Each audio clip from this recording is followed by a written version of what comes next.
Caseus. Jedi Redeemed.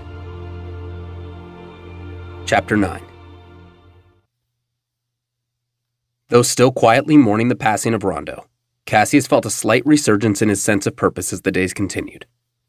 Finally, one particularly rainy morning, Caseus was called from his quarters by Gaidom and made his way to the Alliance briefing chamber. General Press stood alongside Gaidom as they looked over a map of the galaxy. "You called?" "Yes, have a seat." Caseus sat and looked at the map as General Press zoomed in on an outer rim world. Denogra. You are familiar with this planet?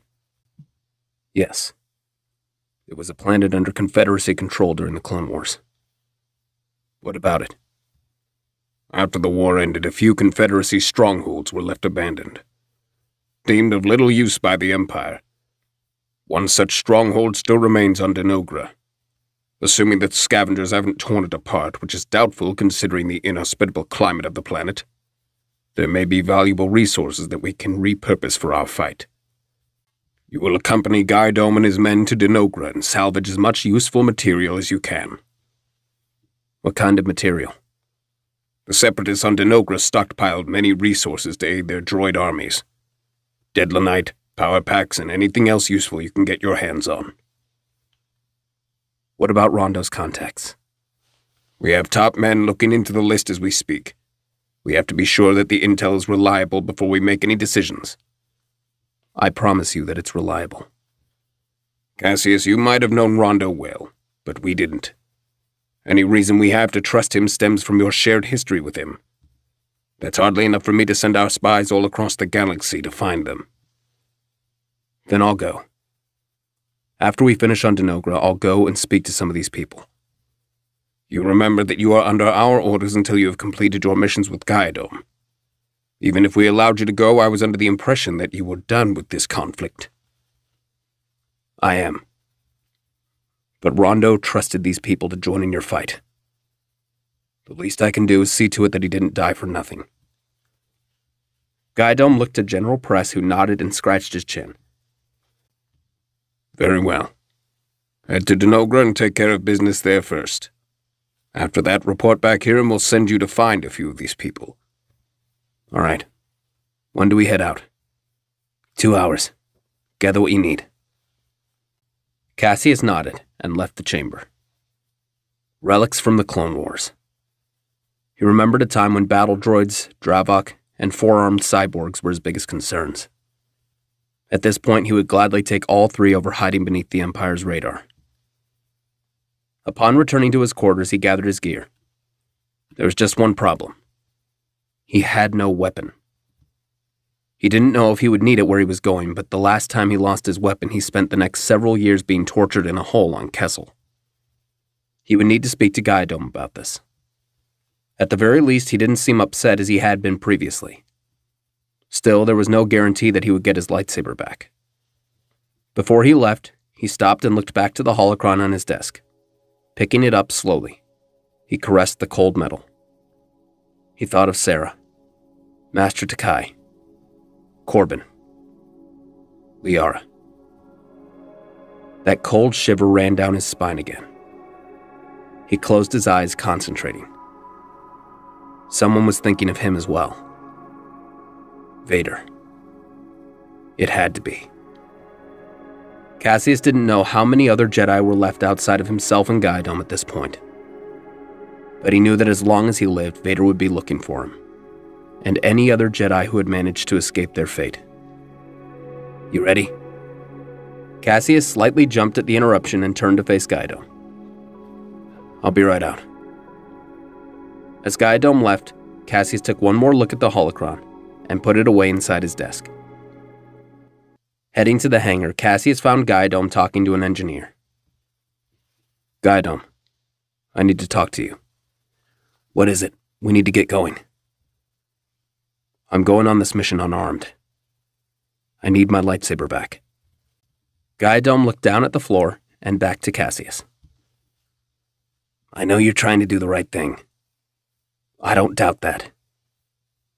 But for now, I'll still be holding on to it. If we run into any major trouble on Denogra, we'll see.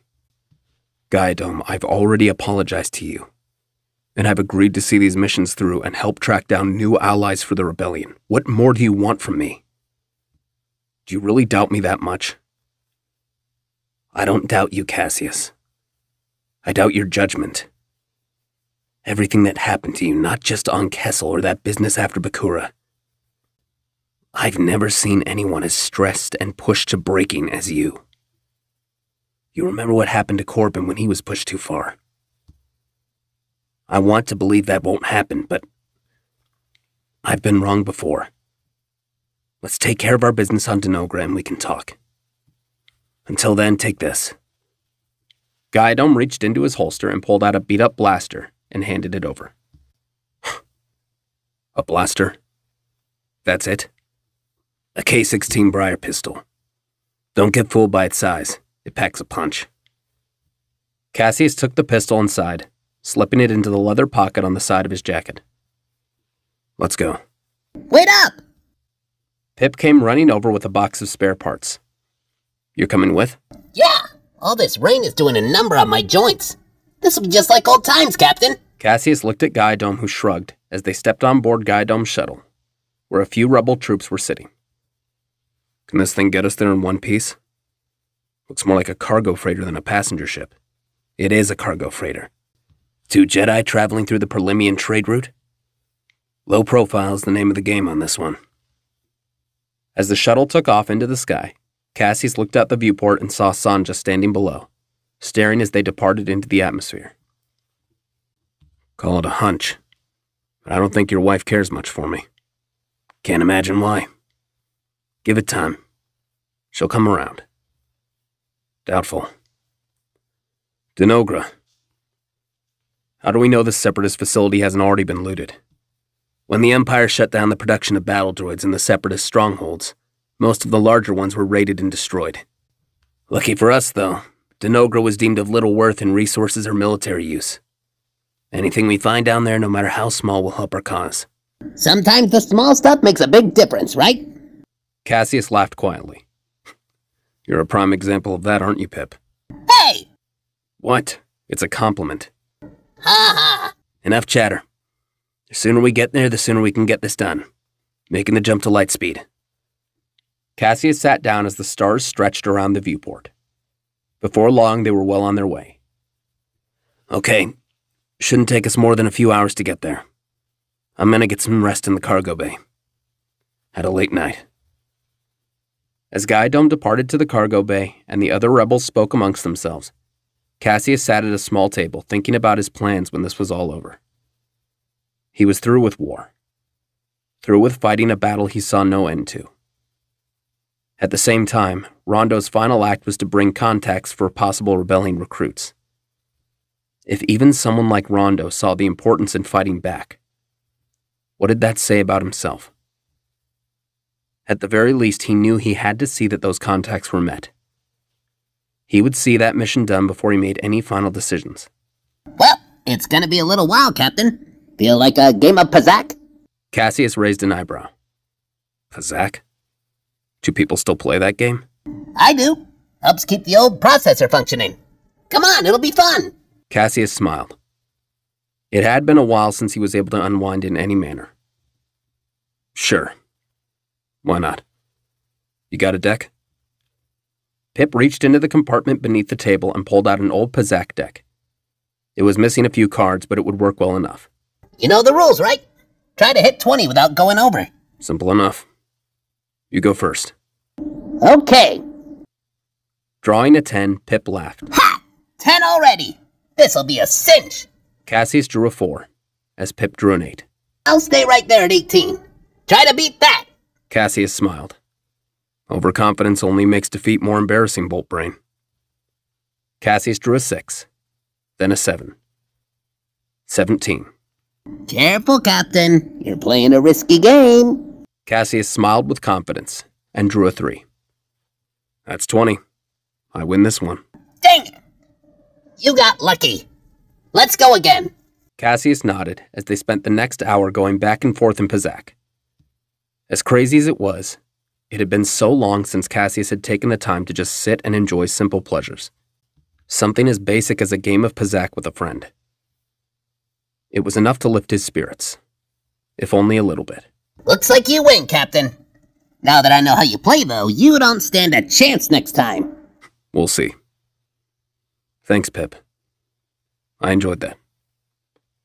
The shuttle's navigation system began to beep as Guidome emerged from the cargo bay and made his way to the cockpit. Denogra's in range. Setting coordinates. Caseus stepped forward and looked at the planet. Another dust ball. There's no sand burrowers here, right? Sand burrowers? Never mind. I'm not sensing much life down there. Spots here and there, but feels very empty. All the better for us. Less likely to attract unwanted attention. When we get there, I want us all to stick close. If there are any scavengers down there, the last thing we need is an ambush. The shuttle approached the planet. Just as Caseus thought, the landscape was covered with sand dunes and a few clusters of rocky canyons. Sending us down. Stronghold shouldn't be too far. As the ship landed, the crew stepped off. I'm not seeing anything resembling a separatist facility here. It's here somewhere. Picking up something on the scanner. Something big. Your scanner must be on the fritz. All I'm seeing is sand and rocks. Pip started strutting forward confidently. Not to worry, Captain. We'll find it. I've got the optical sensors of an X-328 Seeker drone. Nothing gets past me. Caseus and Guidome suddenly looked at Pip in fear. What? Looking down, Pip saw that he was sinking into the sand quickly. Uh-oh. Pip, hang on! Before Caseus could react, Pip sunk completely into the sand. Pip, no! Suddenly, Caseus' comlink beeped. I think I found it. Pip, where are you? I'm not sure. It's big, though. Caseus looked at the sand and touched the ground. It's underground. All this time, the sands must have buried the entrance. Guidome, help me out here. Caseus and Guidome stepped forward and sent out a wave of force pushes at the sand, filling the air with thick clouds of dirt and dust. Caseus and the others coughed and shielded their eyes. When the cloud cleared, they were standing in front of a huge metal platform with a hole blown through it. Looking into the hole, Caseus saw a large chamber in disarray. Parts of battle droids and ships laying all over the place. Pip! Down here! Looking to his left, Caseus saw Pip waving to him. Stay put, we'll be right down. Caseus looked to Guidome and nodded as he leapt down into the chamber. Guidome looked at his soldiers accompanying him. Stay with the ship. Have the cables ready in case we need backup. If you see anything suspicious, contact my comlink immediately. Yes, Colonel. Good luck. Guidome followed Caseus and leapt down into the chamber. Caseus? Guidome. Get over here. Guidome followed the sound of Caseus' voice and found him staring at something. What is it? Caseus pointed to the wall. Hanging on large suspension devices. At least 50 intact BX commando droids. Think these might be something we could use? Maybe. They'll have to be reprogrammed and fitted with new power supplies. And that's not going to be cheap. Well, at the very least, we can use them for parts. These commando droids were tough to take down. Even for the clones. Might be something useful. Okay, here, start taking them down. Caseus and Guidome stepped over to the wall, looking up at the hanging droids. How do we get them down? The old-fashioned way, I guess. As Caseus and Guidome climbed up and started working to release the metal harnesses, Pip looked over at a dusty control terminal and examined it closely. I wonder. Removing a computer spike from his bag, Pip started to hack into the terminal and activated a few switches. That ought to do it. Now, just to give it a little juice. Attaching a spare battery pack to the terminal cable, Pip had just enough power to activate the main controls. Let's see, which of these releases the goods? Just as Pip activated one of the command functions, the chamber was illuminated by a red light. What the? The chamber doors sealed behind them as Caseus turned back to the commando droid in front of him. His blood ran cold as the white eyes of all 50 droids suddenly illuminated the room. Hostile detected! Hostile detected!